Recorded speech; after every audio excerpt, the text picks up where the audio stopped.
गुरुदेव राधे राधे। आपके चरणों में कोटि कोटि प्रणाम। महाराज जी, आपकी कृपा से हमें राधा नाम मिला।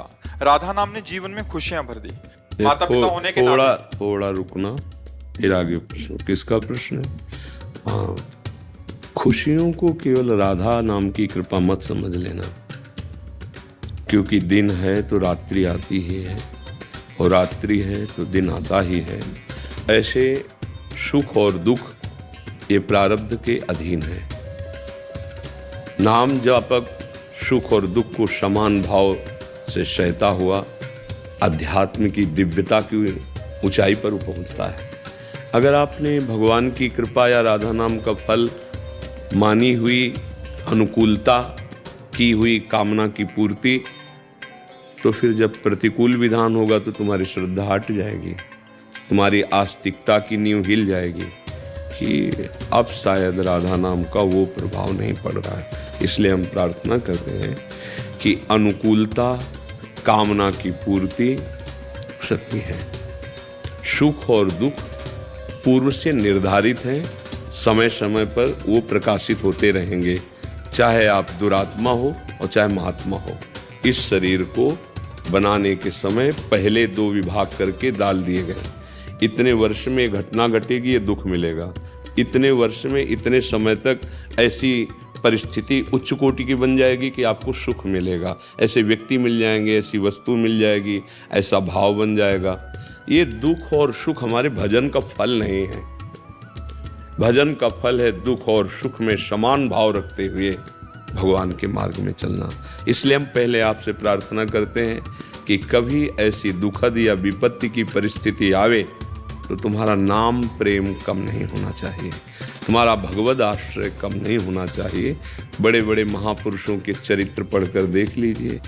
दुख विपत्ति, प्रतिकूलता अनुकूलता, सुख संपत्ति, दोनों में भगवान की दुलार और कृपा को देखते रहे। अगर हम केवल अनुकूलता में और कामना की पूर्ति में ही अपने भजन का फल मानेंगे या भजन की सिद्धि मानेंगे तो धोखा हो जाएगा, क्योंकि सब दिन होत न एक समान, एक जैसा सब नहीं रहता। भगवान भी यहाँ उतार लिए हैं तो देखो, अयोध्या से बारात सज के जाती है, उधर भगवान धनुष भंग करते हैं, त्रिभुवन में विजय मिलती है। महाराज विदेह राजज्ञानियों के गुरु जनक जी भगवान का चरण प्रक्षालन करके जानकी जी का पाणी ग्रहण संस्कार करवाते। ऐसा अद्भुत सुख। फिर चक्रवर्ती सम्राट के महल में अद्भुत उत्सव। इसी उत्सव में भावना बनती कि युवराज पद दे दिया जाए प्रभु को।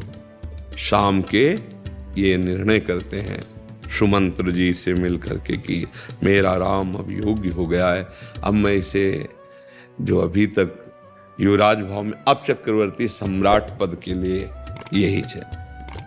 ये बात फैलती है, मंथरा की बुद्धि बदलती है, कैकेयी जी के हृदय में 2 वरदान की इच्छा होती है, 14 वर्ष का वनवास। अब आप विचार करो, जहाँ राजा राम बनने वाले हैं, इतना सुख कि समुद्र की भांति जैसे लहरें आ रही ना बड़ी बड़ी, ऐसे सुख की लहरें अयोध्या में। अभी तो राम लक्ष्मण भरत शत्रुघ्न, अब इनकी परम दिव्य आत्मस्वरूप देवियां भी विराजमान हो गई आकर के। सब सुखी, सब आनंद। अचानक ऐसी घटना घटी, सुबह भगवान राम का वनवास, तापस वेश विशेष उदासी, 14 वर्ष राम। सबके प्राण भगवान श्री राम थे। अब वो जिनको प्रेम है वो जानते हैं कैसे जिएंगे। भाग पड़ी अयोध्या के सब नर नारी बाल भगवान के लिए, हम आपके बिना नहीं जी सकते। सिया राम लखन जी मानो प्राण निकल गए। भगवान रात्रि में कि इनको दुख पड़ेगा, छुप के ऐसे रथ चलवाए कि कोई जान ही नहीं पाया चिन्ह। सब फिर अयोध्या में 14 वर्ष तक भारी रुदन और कष्ट पूर्वक ऐसे। देखो कहाँ ये सुख और कहाँ एकदम भयानक इतना दुख। जब भगवान के अवतार में ऐसा हो सकता है तो हम लोग तो मनुष्य हैं, हम तो भगवान का भजन करने वाले हैं, वो तो भगवान हैं। तो इस लोक का क्रम ऐसा है कि कभी बहुत बड़ा सुख तो कभी बड़ा भयानक दुख, लेकिन नाम जापक दुख और सुख में समान रहता है। जैसे हमारे भगवान, राज तिलक होना है, और मिल गया 14 वर्ष का वनवास। तो भगवान वैसे ही प्रसन्न थे, उदास नहीं हुए।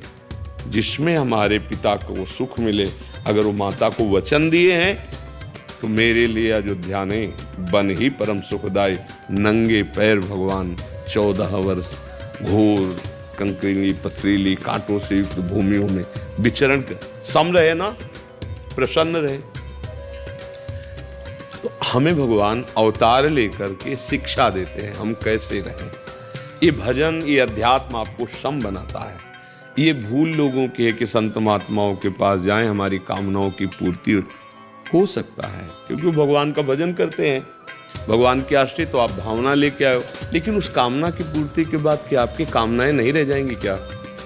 बहुत सी कामनाएं, बहुत सी चिंताएं, बहुत सी आवश्यकताएं एक मिल जाए तो फिर कुछ नहीं रहे। वो है भगवान, जिनके प्राप्त करने के बाद कुछ प्राप्त करना बाकी नहीं रहता, जिनके जान लेने के बाद कुछ जानना बाकी नहीं रहता, वो प्रभु हैं। उनके सिवा आपके हृदय में कामना, तृष्णा, वासना, इच्छाएं ये भारी जलन पैदा करती रहेंगी। अगर शीतलता प्राप्त करनी तो एकमात्र सुखी मीन जहां नीर अगाधा, तिमि हरि शरण नए को बाधा। भगवान का आश्रय, नाम जप, और इन खुशियों में खुश मत होना। तो कैसे यार बाबा जी उपदेश कर रहे हैं, खुशी आई तो उसकी मौज न ले, अगर उसकी लोगे तो जब दुख आएगा तो तुम दुखी हो जाओ। खुश में, अनुकूलता में गंभीर रहे और प्रतिकूलता में सावधान रहे। अनुकूलता में कोई जान न पावे कि ऐसी अनुकूलता आई, हाँ ठीक है, भगवान की कृपा है, उनका दुलार है। विपत्ति आई तो सावधान, ऐसा धैर्य रखना, टूटने न पाना।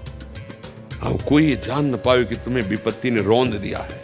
हर स्थिति में ये भक्तों की, हम तुम कितना नाम जप करते हो। सुदामा जी देखो, खाने को भी नहीं था, पर निष्ठा देखो, कृष्ण के सिवा कोई आश्रय नहीं। तो बन गई जैसे द्वारिकापुरी, वैसे सुदामापुरी। उससे भी उनको कोई ऐसा थोड़ी कि हर सोकर राजा महाराजा के कपड़े पहन के, पत्नी से कहा तुम्हारी इच्छा थी तुम विराजो, हम तो मांग के ही खाएंगे और अपने कृष्ण कृष्ण कृष्ण कहते हुए भूमि में ही शयन करेंगे। ये मिलता है भजन से, माया का आकर्षण हट जाता है। हम माया के चाहे हुए पदार्थों के मिल जाने पर भगवान की कृपा मनाते हैं, और वो नाशवान है, जानते नहीं। जब नष्ट हो जाते हैं तो लगता है कि अब भगवान की कृपा कम हो गई, नहीं लगे। जैसे किसी का जवान बेटा 20 वर्ष के लिए आया है, उसकी आयु ही इतनी है, वो खूब भजन दान पुण्य कर रहा, अकेला लड़का है, और 20 वर्ष में चला जाएगा, क्योंकि सरकारी आदमी है, इतने के लिए भेजा गया था।